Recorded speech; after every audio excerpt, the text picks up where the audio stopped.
Who's texting them? Who's texting their kids? Who is texting the kids, the children?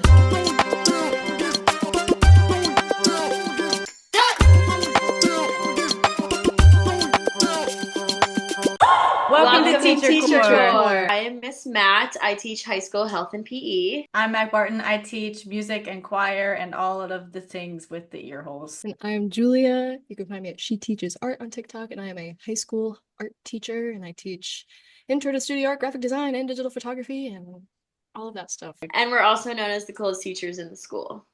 Yeah. We are. Basically. The trifecta. And we do not teach at the same school. A lot of people were asking me that. They're like, do we teach at the same school? No, because we would have our own reality show if we did. We would have to literally implode. All of the universe vortexes would implode. It simply would be unfair if we all taught at the same school. So today we are talking about how we deal with boundaries with our students. This is a huge topic, and it's usually not brought up until something really bad happens. But we're here to talk about how we, especially as young teachers in a high school setting, where we're a lot closer to our students' age, how we kind of daily deal with those boundary issues, because they like to tell us a lot of things. Right. Yeah. It's something that they test a lot, because oftentimes we're seen as very sisterly, which I don't mind, to be honest. Like, big sister role I'm fine with. I'll reach aunt status in a couple of years, I'm sure. But so they'll right, they'll test that too. And so sometimes I even have to remind them, and I'm like, oh, no, I'm a snitch. I get paid to snitch. Yeah, honestly. Don't tell me that. Be careful what you tell me, because you do know that we have to report this. I just need I'm a mandated reporter on Miss Matt, those trucker hats that you have. I need one of those. I'm gonna say I'm a mandated reporter, and I'm just gonna wear it every single day. So that's our first merch. Honestly, I'll be like, that's the TeacherCORE merch. Yeah. I'm a mandated reporter. Coming soon. Yeah, mandated reporter. That kind of eats. Wait. That, I think y'all just did something there, for sure. I made a TikTok video last year, and I think the header of it was I'm a snitch. And I made this whole video. I don't even remember when I posted it, but I made this whole video about my job is not to keep your secrets. My job is to be the trusted adult that helps you find the rest of the team of adults that can help you. If I can't solve your problem, or if I can't whatever, I need to lead you to the person that can help you. Or if you're acting up in class, or if I see you cutting class or roaming the halls, I'm writing you up for that, or I'm letting somebody know about that, because I'm holding you accountable. It's not my job to just be permissible to all of the things that you're trying to get away with doing. There are, of course, case-by-case basis is for things. I don't write a kid up for everything that they do, but if it's a consistent behavior, of course I'm gonna let somebody know, because there's a bigger issue that's going on. And I got so much flack for that. I got stitched a couple of times, and then I think they got deleted because I can't find them anymore. But it was all of these people being like, you don't know what you're doing to these kids by snitching on them. They trust you. They trusted you. And I'm like, right, they trust me. Okay, but it's more than that. It's way more than that. You trust me enough that I want to take care of you. And there's things that I can't do. So whether it's addressing a behavior as a whole, or just hey, maybe we need to get child protective services involved. Safety maybe. Right. Yeah, we're concerned. That shows that I care about you so much. It's not just because I'm being selfish and I'm just constantly want to tell everybody your business. Yeah. There's a difference between giving advice to students and then that advice stepping over the line to where it's more counseling services, or you know what I mean, concerning things where I would be helping them out with. And there's a fine line. I give advice to students every single day. I know, Megan, that's your you're the queen of all of the students coming to you for advice. That's all of your videos, and I watch them, and they're so sweet. Yeah. But there's a line that has to be drawn with certain things. And I also don't think that people understand necessarily the role that teachers play legally too. And like if I'm told something, Right. my job, like I'm also not the one that's calling CPS. Like me personally as the teacher, I don't know about you guys, I'm not doing that. That's not my job. That's not my role. And so a lot of the comments I got on that video was like, you're taking kids away from their families. I'm like, I never even talked about that. I was talking about kids like cutting up in class and me like emailing their parents about it or something. But like my job is to build a team or to help that student find a team of adults that can support them. I'm just the teacher. Of course, I can be a role model. Of course, I can be the big sister figure. Of course, I can give advice. But my job is to refer that student to the counselor. Right. And That's all I do. right. And I also feel like with us teaching high school, they realize if I tell my teacher this, they're probably going to have to tell someone else. And it's almost like they're doing it because they know they need that help. And it's like, I can't go to my counselor on my own, but I'm more comfortable with Miss Matt to be like that, relay the message type of thing. Cause it's like, okay, they're mature enough to know she's an adult, she's a teacher, she's going to have to tell someone if I come to this with, again, depending on the information that you have, but it's kind of like they're also reaching out for help. Like I need someone here, But they're not going to know how to do that They if you're don't. not clear from the beginning about what those boundaries are. Mm-hmm. And I think that's just a huge topic of conversation is how do you bring up from the jump? Not being like weird about it, not like bringing up randomly on the first day, like if you do this, then it's like, okay, relax. But how do you consistently let them know that this is the boundary that I have, or this is the boundary that we have, this is the situation that if you do this, this will happen. How do we have those conversations in daily life before it even gets to that point? I feel like teacher voice is definitely, that's so unrelated, but like teacher voice, I feel like is definitely a part of that, like making yourself known as the adult in the room. Like I'm very conversational with my students, but like there's a big separation from like when I'm actively teaching to when I'm just like walking around and talking to them and like reminding them of like me in the front of the room doing something. Like I am the adult figure in this classroom, and of course we can like and like cut it up in the back or whatever, but like at the end of the day, it's that didn't answer your question though. That's just what I had in my mind. Sorry. Yeah, I feel like it's a little bit different for me because when I teach health, we're on the topics of substance abuse and like sexual education.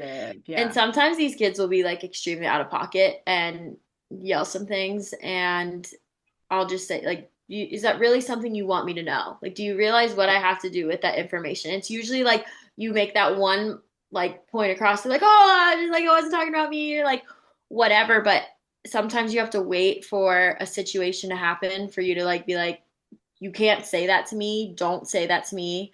Would you tell your mom that? No, probably not. So why are you telling me that? Like, that's not cool. Like, whether that's just like inappropriate to say to an adult or someone you respect, it's like cut that off. Like when we're creating boundaries, it's way more than just like, oh, you told me, things at home aren't good, child protective services. It's also like it's inappropriate for your teacher to know that. So don't come up and tell me that, and you cut that off real quick, and then it's like, okay, I'm not going to tell Miss Matt that anymore. And it's like also your approach on things, but it's totally it's like case by case how you handle, but like sometimes you have to wait to be placed like in a situation immediately and like to like cut it real quick and be like, yeah, don't talk to me about that stuff, or I will have to report it, or whatever it might be.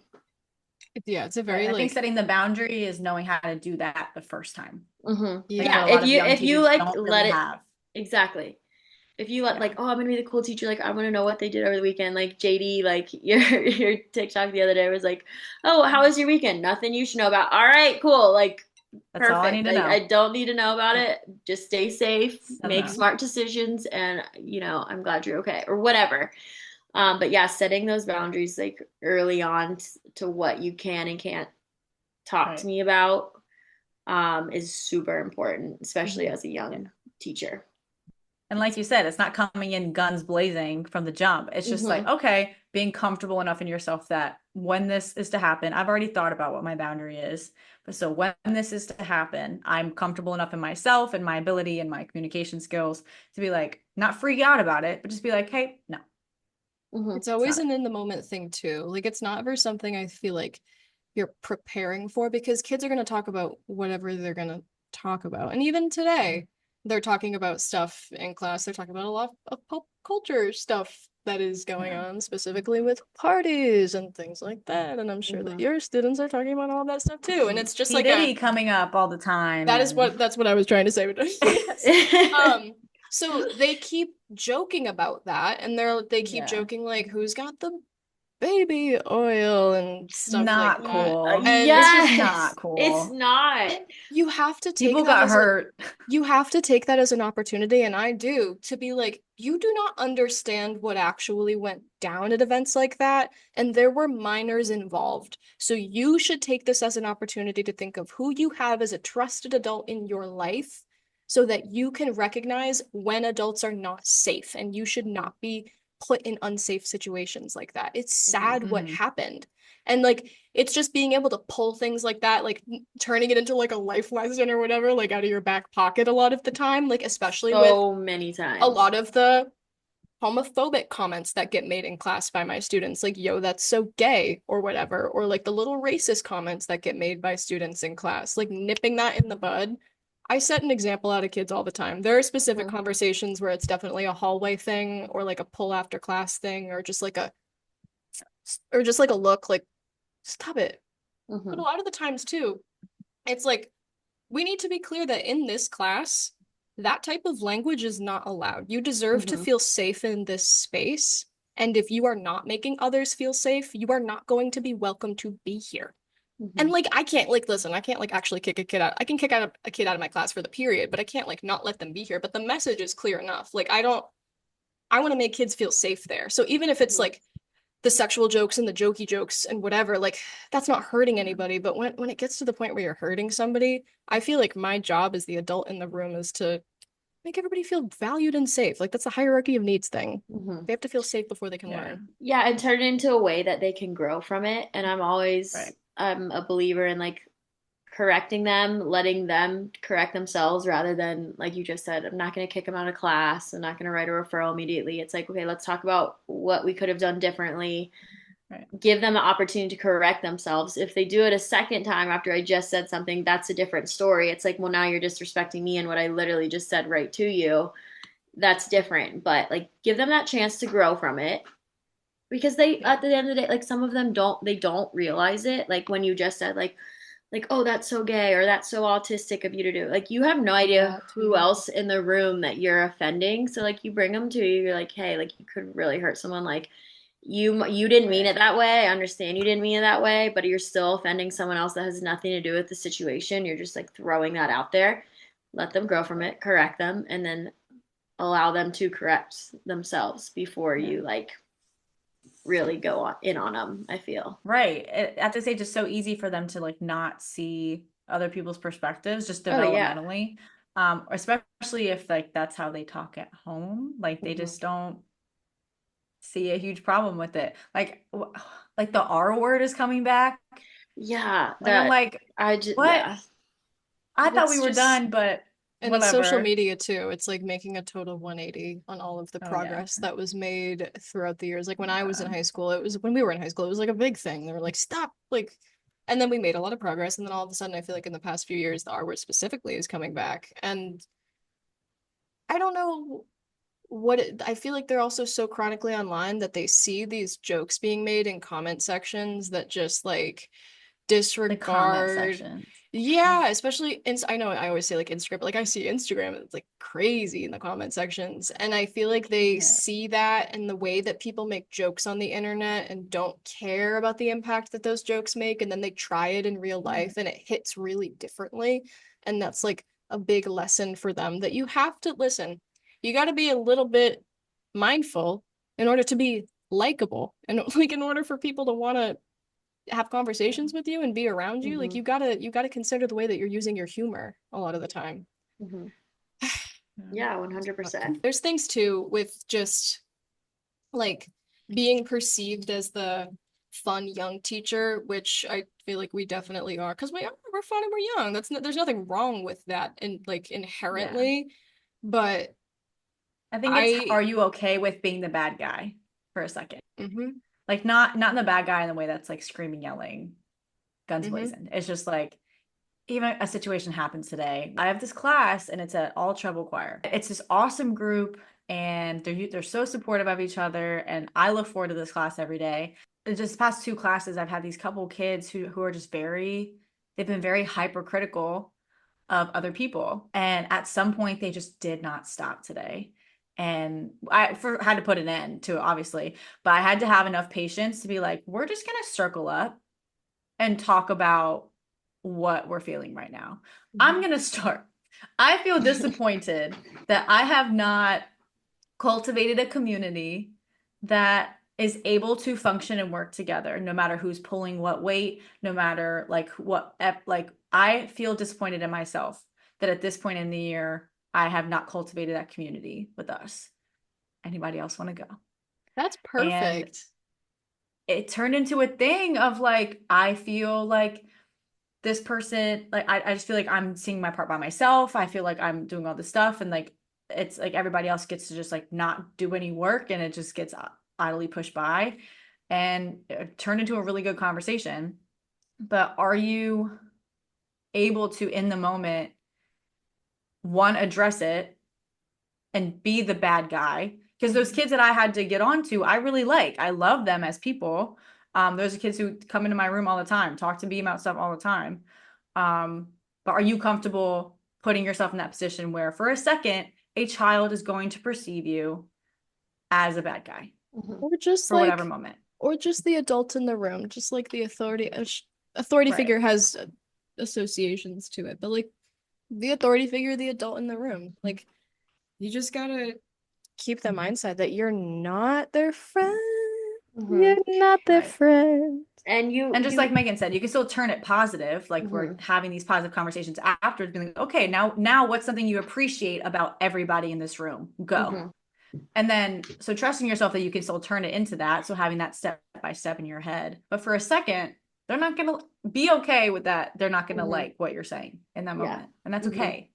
Yeah, and it's like that 24, 48-hour rule where if you don't address it within 24 hours, you have to move on after 48, and you don't want to be one of those teachers where, or in any relationship, in any friendship or any situation where you let these things build up to where you don't address it when it should be, that it just like feels so heavy on you and you have this like major freak out or meltdown. You never want to be that teacher. Like address it. Like we're gonna, and like there's so many times during a game or whatever where I just like have to blow the whistle and be like, everyone bring it in, like come on, we're gonna have a team meeting, stop for a second, regroup. So this way you're not like, you might be pausing for a couple minutes to regroup, but then you're not picking up the pieces for the rest of the week or semester. Like, oh, that's the worst when you're like looking at your class and you're just like, oh my gosh, where did this go wrong? Get here? Yeah, because that was like my first year teaching where I was like, my classroom management is terrible. I didn't address things when I should have. And it's such a learning, like you have to figure it out. Just trial and error. We talked about this. Like we talked about last week. That's not something that we have classes on. No. It's like how to redirect, because even for the music degree, all of what we're learning is how to teach music to kids hypothetically, or like different theories about it. But then you get into it and you're like, oh, that's like 10% of the job. Like 10%. This is the actual stuff. The crazy thing, it's nuts. It is. And so I was an RA in college. I was a cool RA, everyone. Stop. No. And I like tell people all the time that being an RA prepared me more than like my classes in college did. And like love Go Pirates, love ECU. Like I wouldn't be where I am without them. But in regards to the situations that I deal with, I'm like know how to deal with all of these different things that like my teaching like classes couldn't, because they just don't teach you for this to like be actually teaching real humans with real problems and personalities that and mix 30-40 of them in one room and like tell me how it goes. I feel like a lot of teaching, what I realized, and this is like the only advice I ever have for, like, we're very closely related to the college that I went to, and I even had a student from there today observing me for their hours for their classes because they're becoming teachers.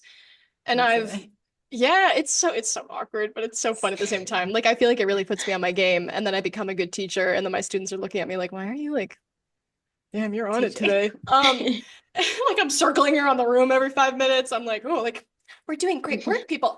You're using your avid strategies all of a sudden. Yeah, but Not the app. but I'm sorry, I just had a training on it.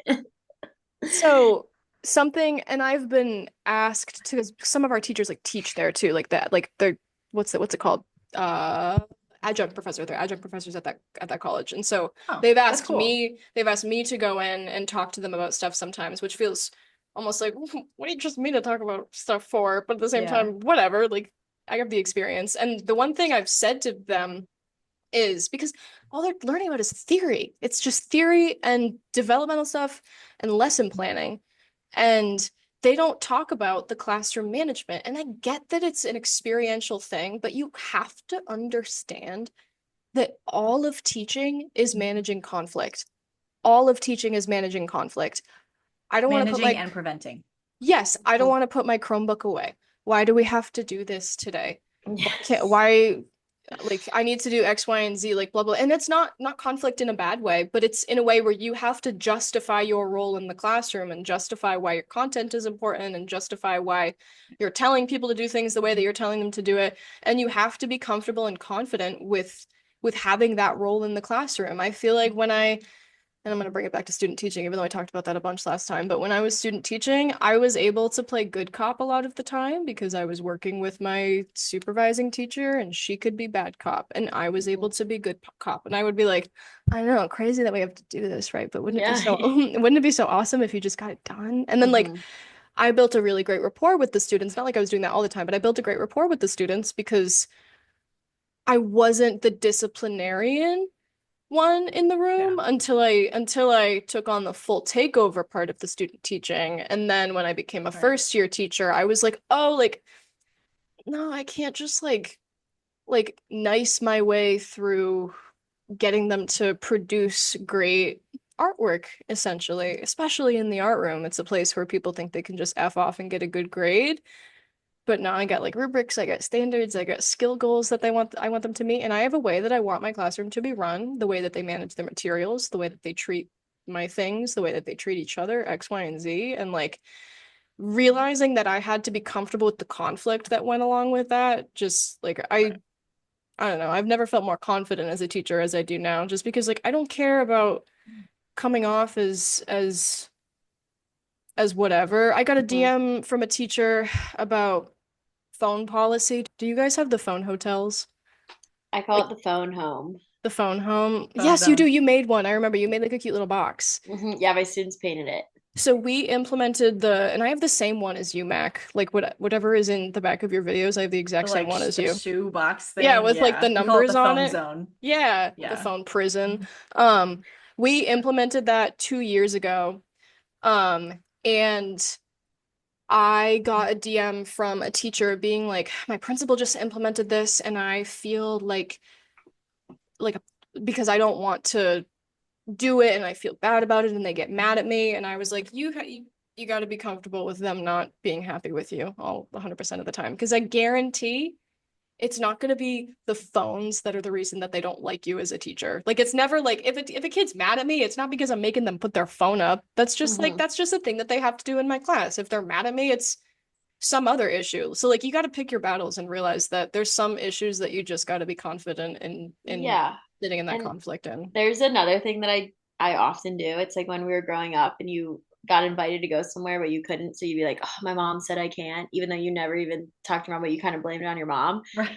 I like to do Yeah. that. Be like, my principal said, like, it's not me, it's my principal. Like, this is my Right. boss, this is my job. Like, I'm like, look, y'all, I know Yeah. it's annoying. It's annoying for me telling you you have to bring up your phones, but like, it's a school policy, and I'm not going to lose respect from my principal because I'm trying to gain like, my aura points or whatever from my 15-year-old students. Like, Right. I'm not going to lose sleep over that. Is a rule that I have to follow. If I'm following it, you're following it. And it's been great. Like, truly, since the first day of school, putting their phones in the phone home, my students have been awesome with it. So Yeah, like it's sometimes just blame it on your principal. Like, I can't, sorry, gotta follow the rules. And I have no problem That's all backing it up the is. phone policy. Like I do the thing too where I'm like, listen, it's not my rule. Yeah. It's my boss's rule and I just follow it. But I also tell I mean, I I just agree work with here. it though. Yeah, but I also said that all I the agree just time. with work it. here. I I just work work here. here. I just work I'm just a here. girl. Yeah. They told me to There's say so that, and I said it. there's so many times I'll be looking at my class and I'm just like, who put me in charge? Like, I don't know. I don't know whose idea it was, who thought this was a good idea, but I just work here. Like, it's not that serious. I know. I had to speak in a faculty meeting the other day and a part of me was like, wait, why? Like for Yikes. what? Why do I have to be the one to do it? I'm just a girl. And I was like, oh Yeah. no, yeah, I'm part of the faculty. Oh, this is me. Yeah. I'm actually like a veteran teacher. Yeah. Like I've been here for a couple years. What do you guys Mhm. qualify as a veteran? Because I keep thinking like, what do you qualify as a veteran teacher? I Like, don't know. this is so off topic. I'm sorry, but Will like, I ever for feel me, years? I feel that like way? when I hear veteran teacher, I think of like 10 years plus. yeah, But I know in reality, it's probably not that. I feel like even when I'm a 10-year teacher, it's like, yeah, I'm still gonna feel like I'm brand new. yeah. It's like if I Yeah. got pregnant right now, I'd be like, wow, I'm experiencing a teen pregnancy. Like I still don't No, feel literally. like I'm a veteran teacher. What is that? Yeah, it's crazy. Why do I feel that way? Why would I All my feel friends are getting married, and I'm like, oh yeah, that's like an But- appropriate age to do that. We also surround ourselves. Look at me holding my mic like a. We also surround ourselves with Like a jazz singer. with You're like leaning on a piano. You can lean on a piano. we surround ourselves with teenagers all day. So I do feel like a lot of my day, like when I get back in my car, I'm like, oh, like I gotta switch like my humor and the way I talk and a lot of stuff like that because it definitely keeps me youthful. Like listening to all these kids and how they talk all day. And sometimes I use their slang and then I hear myself using their slang and I'm like, Oh yeah, like I often. can't. Unironically, me and my roommate have been like making fun of them like about crash out. I've been Like, oh saying my God, that let's too crash out. much. I'm about to crash out. And then we started making fun of them, and now we unironically say it. Like I literally just say posted a it video too. from earlier to be like, oh my God, I just crashed out like Crash that. out. And it's so accurate. And I'm like, why did I not think of this? I actually like that one. I've been using that a lot. And those ones you can put over there. But crash out, I actually enjoy. Thumbs up from me. Me too. And they say it, and I'm like, I'm about to crash out if you don't get back in that work. Like, what are you talking about? Like, it's about me. And we're oh my God, we started painting today. We started painting D1 today. crash out. That's yeah. The painting has been horrible, and that's I've been using that a lot. Communications with kids, but like also you guys are coaches, so do you have kids' numbers? Because you do, so that's a I thing. did from coaching. Yeah, we have like our group chats for basketball currently. Yeah. We use like apps. So maybe we could talk about how you navigate like that without breaking. Do you know what I mean? Like, yeah, no. So I think that just comes with setting expectations, and like we hold our students and for sure athletes to a really high standard, and they just know to not be texting a coach. yeah. Like outside the group chat's different because maybe they can't make it to practice and they don't want to put it with all 20 of us in there, or like they forgot something, or hey, did you hear what time's practice? Can I leave my bag in the locker room? Like that kind of stuff I feel like is different. That's just kind of like what I went into. Like I'm assistant coach to the basketball team, and that's the dynamic they already had rolling. So I just went into that. When I was head coach to my middle school softball team, we had a group me. And then I like ran into the issue of like, oh, well, my parents have to approve me downloading group me and blah, blah, blah. So then it was just easier to do. I message, but that's with my athletic director and my principal being aware of, hey, we have a group chat and it's strictly, softball or basketball or whatever sport with that. We do a lot of like the Remind app with like the pickleball club. That's different because we had literally 80 kids show up to the pickleball club, and I'm like, yeah, I'm not giving my phone number out to 80 randoms. Like, this is that we meet, a couple times a month. So that's like we use the Remind app, and that's like super convenient to use in that case. I want to do pickleball club. Come on, make a trip. We have it tomorrow during one lunch, so let's go. But you guys are freaking athletic. I'm like the pickleball. You don't really have to be athletic, JD. You got it. You have to have Let me see how aim. far I am from you. Yeah, we do need to figure that out.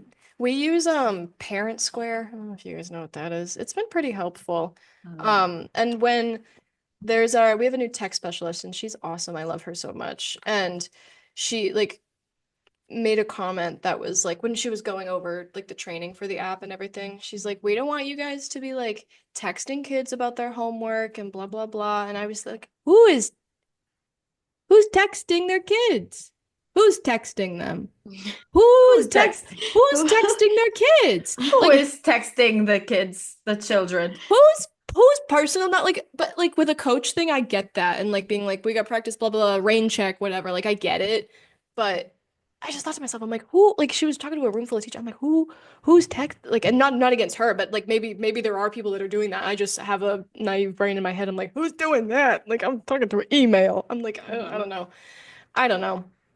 Communication with parents too, I think is another thing that can set us apart from being the friend teacher. Like I'm very more this year. I feel like I made it a goal for myself, kind of like a fake goal, like this year to talk to parents more because talking to parents definitely intimidates me and I get kind of nervous talking to parents. I feel like I always think in my own head, like, oh, like they're not going to take me seriously because I look young or whatever. And then I get nervous to talk to them. But like, it also is the one thing that has made me feel more separate from the students and mature and more professional and blah, blah, blah, blah, is being in communication with parents. And I feel like the one way to set great boundaries with your students is to make them aware that you know our understanding of their home situation and where they're from and like I like to joke with my kids and I'm like I'm just using a random name like I'm calling Gina like I know her like you know what I mean just like making it aware that like it's a team of adults that are here for this child. I'm an adult and that's a child and I am a part of the team that is supporting you. So if I need to help build your team by bringing you to a counselor, if I need to help build your team by referring you to administration because you're maybe not doing the safest stuff, whatever, or maybe you're talking about not the safest stuff. Maybe I need to help be a part of your team by like connecting with your parent and seeing if there's anything more I can do to support you because maybe you just need a little bit extra support like after school or something like that. Like it's been really beneficial it's only been like a month or a little over a month in school, but I feel like it's made all of the difference and I feel like a lot more separate. Not that I want to feel separate, but you know what I mean? Like just the boundary line is drawn there. Yeah, and I feel like another thing when it comes to setting boundaries as well is if you are going to tell a student if they did something, you're going to say, I'm emailing home, I'm calling home, I'm going to talk to your coach. You have to follow through with that because if you don't, it's like, okay, she didn't do anything. Like, cool, I'm going to try it again. And then, like, just if you say you're going to do something, that's for anything, literally anything. If you promise your class you're going to reward them because they all turned in something or they all completed this, follow through with that. If you tell like your class that you're holding yourself accountable for something like you're going to do, you have to follow through with it for them to be like, okay, she's legit, she's being serious about it. But I'll never be like, all right, I'm calling home, and then I don't because then I look like stupid, or like, oh, she's just like joking, she's not calling home. But if you say you're doing something, you have to do it.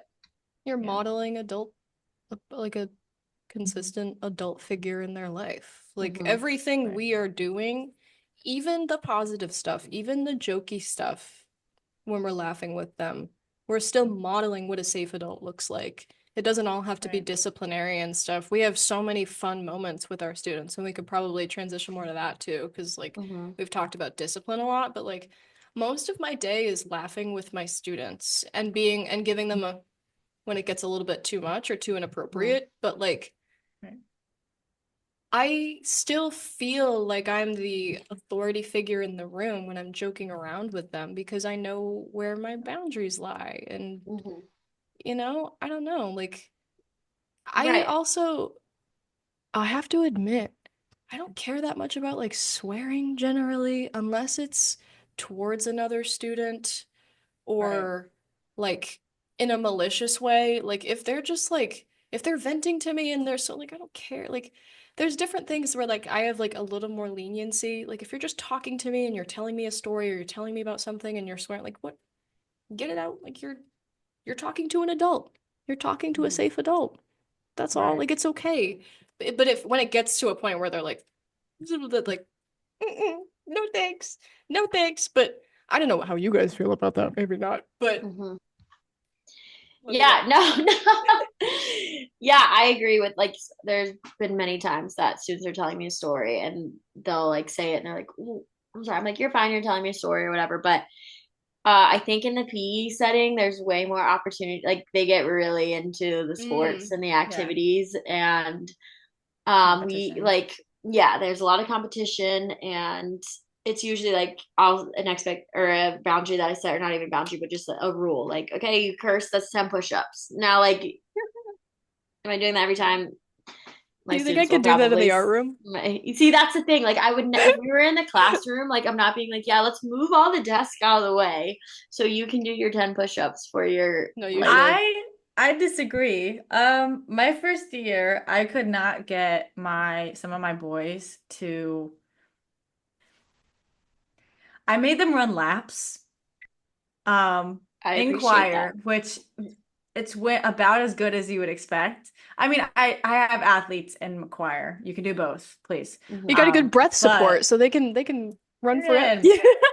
But that got them to like for maybe in their boy brain or just like whatever, but it got them more like, oh, she's gonna make us run laps. And I was serious. Like at the end of the year, I'm counting up how many laps you're running. Nice. And at like the end of year banquet, here we go. Let's That's go. really I love that. I was not kidding. That's But really I think funny. it gave a lighthearted,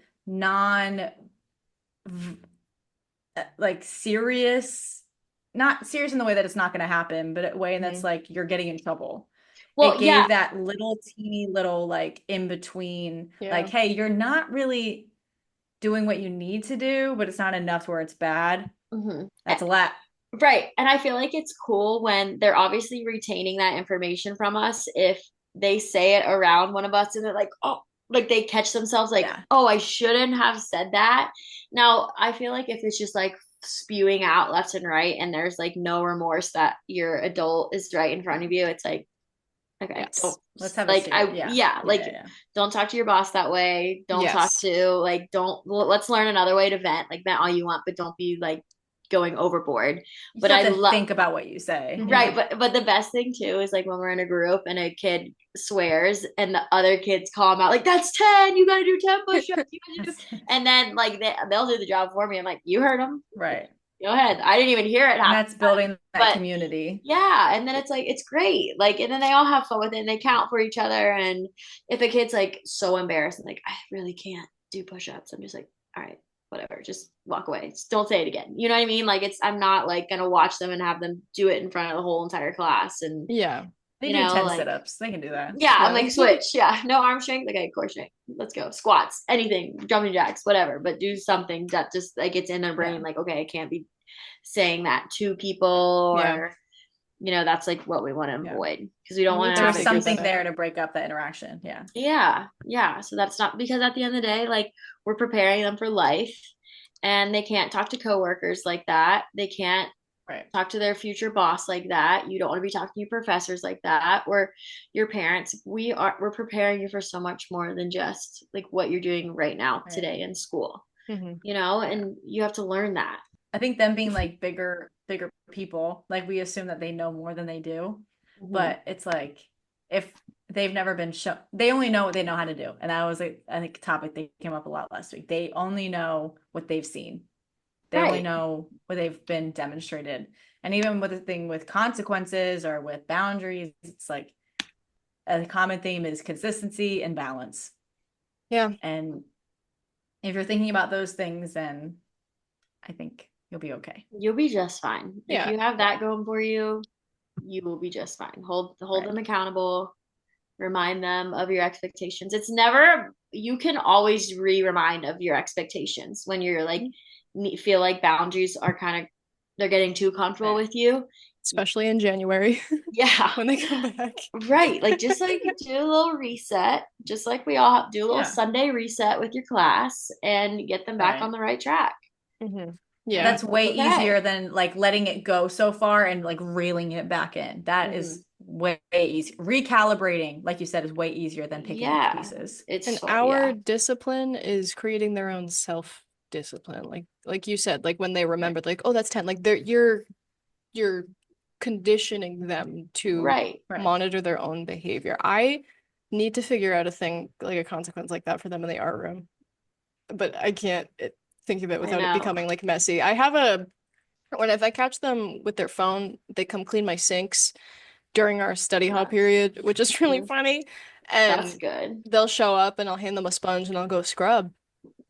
Just go, and I have 4 sinks in my classroom. Scrub. We're painting right now. It's a mess. I'm glad I caught you with your phone actually, because this is help for me. Now I won't be staying after late to do this. I appreciate you. And that's an individual consequence. Like that doesn't require, if it's that teeny, it's like a phone thing, or it's like a one-time whatever, that's a little consequence that they could reevaluate the next time. Then if it's a bigger issue, then get the big people involved on their team, where it's like they're gonna have to apply that external pressure.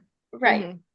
Yeah, like if I'm catching you vaping in the bathroom, you're not just doing 10 push-ups. Like you're going to the office. Completely different. Like it's so different. It's not just, it's like the little things where they can do an easy correct, where it's like, oh, they just slipped up. Like, so it's definitely, I think with boundaries, I'm way more like, even from day one, I was way more like on top of it. Just because, like I mentioned last time, like I had a teacher who like boundaries were just not a thing for him. And that's so fun. But I think because I experienced that, that was such an important thing for me. Like, yes, I want to create a classroom that is loving and it's just community and everybody just talks to each other about, feelings and, things that are human. But keeping it, like you said, I'm the adult in the room and this is my job. And balancing those two things, that yes, I want to keep the community aspect that we had in that particular class, but without damaging my job or my dignity or my professionalism and their professionalism in the process. You understand that developmentally they need to be corrected. Developmentally, like you need to show them how to even how to compliment. Like we've had conversations of like, okay, what feels more real to you? Oh, you look really good. Or I love that dress on you. Like which ones feels more, the one is specific. How can we uplift our friends in specific ways and not just, oh, that was good. Oh, that sounded good. What about it was good? Like, what are you experiencing from another person that you appreciate? And so even modeling things like that a lot of times they're not learning at home, or they're not, in a lot of cases, isn't modeled to them. Or they're so chronically online. Oh my God. They only know how to say like 3 different words. Like, how can we be an actual person and communicate this? So it's like you said, outlining that. We did a similar thing. Well, I did a similar thing. It was my first year of teaching, actually, I think, because when kids make art, they're oftentimes like, I always compare like the first day of school. I'm always like, because I teach the intro classes, so I get everybody that needs to take art as a requirement. And I'd say probably like 80% of my students, maybe even more than that, don't actually care and don't want to be there. And so I have to like convince them to care and convince them to try. And oftentimes they don't like art because they're not good at it yet, so they're not confident in it. Like me, I always say like I suck at shooting hoops, so like I don't necessarily like basketball, but maybe if I practiced and I tried more, I'd start to like it. And it's such a vulnerable thing too, when they're trying something new and like everything that they're making is on display because everybody else can like see what they're doing in real time. And they got to a point. Oh my God, freshman kids singing is like insane experience. And my kids got to a point where they were just being like, this sucks. Like they're talking so badly about themselves and their own artwork. And then all of a sudden, like the whole this suck turned into like, hey, yours sucks too. And I feel like they were trying to project onto other people to minimize the fact that they were self-conscious about their own work. And I had a big pause, and I ripped up little pieces of paper and I put it in a bucket. And I said, go take a piece of paper and tell me what it means to be a good friend to others, and tell me what it means to be a good friend to yourself. And I got observed that day too. So I was like, this is great for me because I look awesome. But we talked about it, and I was like, do you guys realize like how poorly you speak about yourselves? How poorly of a friend you're being to yourself? Like, why are you not rooting for yourself and trying to just do better? If you don't think something looks good, you have the capacity to change that and to try, or to ask me a question, or to ask your friend a question and say, hey, what do you think of this? Instead of just saying like yours sucks, when really what you're trying to say is, can you help me with my, like, you know what I mean? Like, it's just like we have the, just like you said, we have the opportunity to teach them the life skills that they don't get often because they're so wrapped up in their own heads and in their own phones and in their own worlds, and they all come from different backgrounds, and not every kid gets that sort of like respect training that other kids might just have naturally. Yeah. You know? Yeah. Well said. Very well said. That was a lot, sorry. Oop.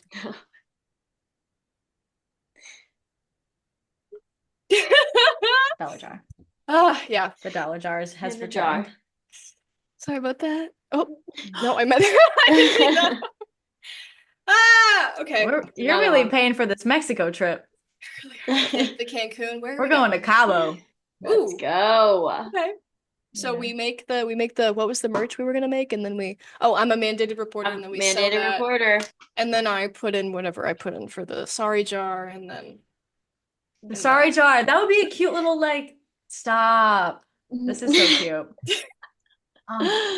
So many good ideas. Do y'all watch? I think this is gonna connect, I promise. But are y'all watching Love is Blind right now? Yes. I think if you watch a show like that, if you are curious as to how boundaries can work in real time, and how your idea of self-love like is, you can absolutely tell who is comfortable with themselves on that show and who is not. And that really gives you like it's like a case study, like population observation situation. That was a lot of options. Oh, I was thinking of Love Island this entire time. I was thinking in my head of like no. I was thinking of bikinis on the beach. I was like, yeah, you gotta have a lot of self-confidence for that. No, I get it. I get what you're talking about now. Play. No, Love is Blind, like the way, because the people, you attract kind of who you are and who you like let people be, if we're talking in terms of relationships. So I think if you're curious as to how boundaries and self-confidence and balance and openness can work in real time, just as an individual, that is a fantastic show to watch. Yeah. Super curious. That's really interesting. If you start to see yourself in somebody, pay attention to what relationship they get into. There needs You'll to be find like, it to be very interesting. There needs to be like a YouTube video essay on that specific topic. I feel like that would be super interesting to look into. I'd watch like a 45-minute YouTube video essay on like how to assess like the self-confidence of the people in this show and how it relates to their moral standing and ability to find a partner. I like the giant M behind you just in case you forget. Can you say? Yeah, do you know who it stands for? Mackenzie. Oh yes, true. Missy. We talked a lot last time about having the personality to be able to relate to the students, and like if you don't have it, it's not like if you don't have it, go, but like you need to become comfortable and confident. Do you remember when we were talking about that last time? Like yeah. Like you gotta be committed and have it. Takes a certain type of person. Yes. So I feel like with boundaries and with discipline and redirecting too, I feel like it comes down to the confidence you have just assuming that role. And we kind of talked about that already, but also it's just like you need to be comfortable with the presence that you carry at the front of the room. You need to also be mindful of the implications of that presence especially with the preconceived notions that a lot of teachers have, especially towards like I'm a white lady in front of the classroom. Like I have to be very mindful of like how students might consider my role as an authority figure to be. But at the same time, like I need to be comfortable and confident and understanding that my role is a very important position to play. I have an opportunity to really, really help kids that need it. I have an opportunity to really, really make kids feel safe in my room. I have an opportunity to redirect behavior and turn it into a positive. I like there's a lot of opportunities that I have, and I have to move past the what if they don't like me? I have to move past the like what if it's scary to like scold a class or something like that? Because at the end of the day, the benefit of me being able to hold this position is exponential or whatever the right word is for that. That's all I had to say about that. Thank you for listening. Yeah, no, it totally boils down to your confidence for sure. Mm-hmm. For Yeah. sure. But but also don't, and there's so many times I've been asked like about advice, and I'm just like, don't let your first year or first 6 months like dictate how you think the rest of your teaching career is going to go. Because if I would have quit after my first 6 months or first year because I just like didn't think I could adjust, like I what I look at me now. Like I'm loving my life every single day, all the time. I'm loving the kids I'm being able to act, that I'm being able to like help and give advice to. But if I like the first 6 months of my career did not, I would not have pictured me being this happy. It was like, yeah, like I was actively in my real estate class during my planning, like ready to be like, yeah, man, teaching's not for me. But like you have to keep working at it. And then once you like build more confidence, as you will in any profession, like your first year straight out of college, you go through this like post grad depression, or maybe I'm just speaking for myself, but I was like, No, who it's am true. I when I'm not in college? And like now you're in charge of all these students and you're constantly having to be like on one or on a 10 like for these kids. But yeah, just don't give it time, give yourself time to adjust as well. Build your confidence. You need to build your confidence. It And being in the I profession was is going to do on that.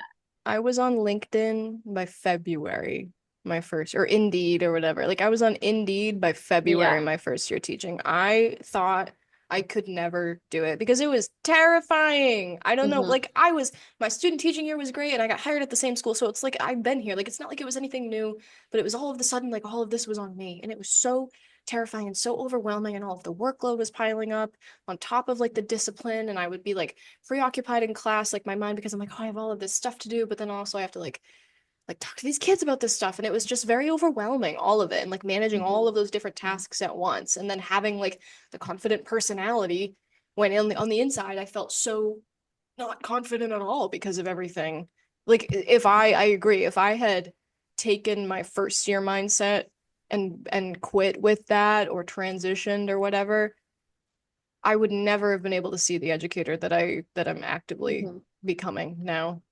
Yeah, and think about there's so many other things that we've been through just in life, or like we tried, it didn't go well for us the first time, but then now we like love it, or we worked at it and now it's great. It's the same situation. So just give yourself time to build confidence, to get a routine down, know what works and what doesn't work, what works for some students and not other students.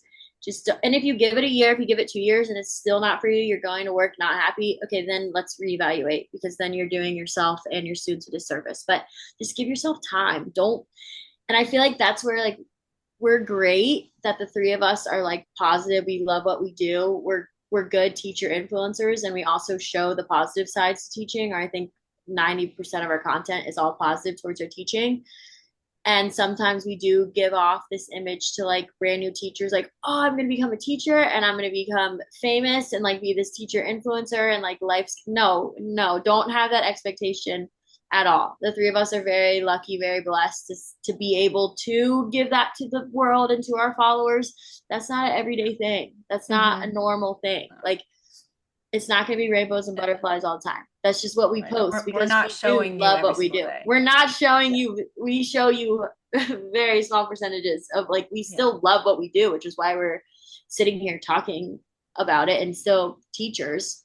Yeah. But don't go in with this like unreal expectation that I mean, y'all know what I mean. Any profession, any it all goes back to consistency, balance, but like living in the moment, being present in the moment. Be where your feet are, y'all. Right. First year feels so overwhelming because you're getting all this stuff for the first time and you don't know what needs to take a front seat, back seat, like you don't know what's going on. So it just ultimately, be present, but also be open to learn. Like one of the conversation we had today was, if you're not, I was like, I'm in some of their cases 10 years older than them, and I'm learning stuff from them all the time. If you're not open to learning new experiences and like learning new things every day, you're not going to be, I don't know if you're going to love life anyway. And in general, the same side of that coin is, are you stuck in your ways and judgmental to yourself or others, or are you curious? Are you too hard on yourself, or, oh, I did this wrong and this wrong and this wrong? It's like, I wonder how I could do that better. I'm curious as to what other path I could take to get a result that I desire. And for yourself, for other people, you just have to be open. Yes, have boundaries. Yes, have confidence in yourself, but that comes with just being open to life happening. At the end of the day, and my friend did her, like one of my best friends, she did her student teaching right after I did. So like I got my job as a first year teacher, and like that first semester of me being a first year teacher, she was doing her student teaching. And the one thing that I would say to her all of the time when it got super overwhelming and the anxiety would kick in was like, you're just a person talking to people. At the end of the day, it's just like you're a person and you're talking to people. That's all. Beyond the curriculum, beyond the discipline, beyond whatever it is that you're doing or talking about, it's just people in a room. And how great of an opportunity is it that you get to be a part of the connection that's being made for that? Yeah, truly. Mic drop. I'm not gonna do that. So can I wrap this up? How do y'all facilitate boundaries, considering that we all have public social media accounts? Don't follow your kids back. No, dude, it's just so easy. Just say, I can't follow you back. I don't follow students back. And if they're really persistent on it, I always say, you don't want me to see what you're posting. And then that usually is, they're like, you're right, you got a point. And I think we all have personal, private. We all have personal anyway, because they're fine. Like our friends. Yeah, I have like my Megan, my close friends, and then I have my Miss Matt. Those are two different. They're two different. We got two different vibes going on, and I always say too, I'm like, I post enough publicly for you to know like what I'm up to. You don't need to. You got plenty. You're getting way more than the average teacher. Like, you know a lot more about me. I'm not going to follow you back. I don't follow kids back. How do you handle DMs from students? Or people, students, or people you might perceive as minors? I don't answer DMs from minors. There might have been like, I don't answer DMs in general. There might have been a couple instances where I accidentally like very, very baseline questions that I just answer. But I always like, and it could have been, but I check their profile before I answer anything. And if you could tell when it's a kid, you can tell when it's a kid's profile. And I just don't respond to it. I rarely ever respond to comments. It's just not like, I don't need to be talking to you. I'm a stranger on the internet to you, technically, you know, like I'm an adult stranger on the internet and I don't need to be talking to you online. I feel like TikTok, I get a lot of weird DMs. Like they're like sometimes they're like other videos, or Instagram, I get a lot of like legit DMs, like advice or whatever. That's more like very thought out, and a lot of times I like appreciate what they say, but I just like emotionally cannot like give any, like, I just don't reply. I'm terrible at replying. If they're like, oh, what are the shoes? Boom, here you go. And they're my New Balances and they're this number. Or like, where'd you get your pants? Reply. Stuff like that. But if a student's like, Miss Matt, where are you? I can't find you. I thought you were supposed to be in the classroom. Like, I'm not replying. Don't email me. Like, do not. And then I'll talk to the student in person. I'll be like, can you not DM my PE account? Like, email me because I'm not on my phone. I'll see it on my computer or my email. Yeah. And maybe I won't even because I don't have access to my computer when I'm in the gym setting. Yeah. So. Kids always ask me about the Instagram, and I'm like, graduate. Yeah. Graduate. We can talk about it when you graduate. Graduate. We'll see. Sometimes I don't even accept it then. I don't know. But like, yeah. Depending on the kid. It totally depends on the student. With the advice thing from people, because I have a lot of children. I could tell they're children by the way they type and by like their username having a crap ton of emojis and stuff. And they ask me for very, very like significant, like sensitive life advice because I talk a lot about my own high school experience and how I struggled a lot, especially with mental health. And like they reach out to me for that. But like back to like the teen thing I keep talking about, but like I'm not a part of their team. Like I don't know this person and I'm not a part of their team of adults that is supposed to be helping them. So I'm not responding to it. Like I get that they seek out this person where they're like, oh, like I trust her and I respect her through what I see online, but like I'm a stranger on the internet. You don't know me and I can't talk to you about anything, period. But like especially things like that, because it's just not safe to talk about. So yeah, I don't know. What about you, Mac? For I'm the boundaries. Same. Yeah, they're not. Just don't. If you're gonna be weird about it, don't even follow me. Yep. So right. Yep. If you can't handle that, then I will block you. And it's like, but I haven't run into problems though. Yeah, so. I haven't run into any. Knock on wood, like any problems. All right, where can we find y'all? You can find me on Instagram at MissMatt_PE or TikTok Miss_Matalevich. You can find me at She Teaches Art on TikTok and sheteachesart.jd on Instagram because she teaches art where you take it. So crazy. Y'all can find me at Mac Barton on TikTok and Instagram, same across the board, and we love that. We love it. You're making it easy on us. This has been episode 2 of 1, 2, 3 TeacherCORE.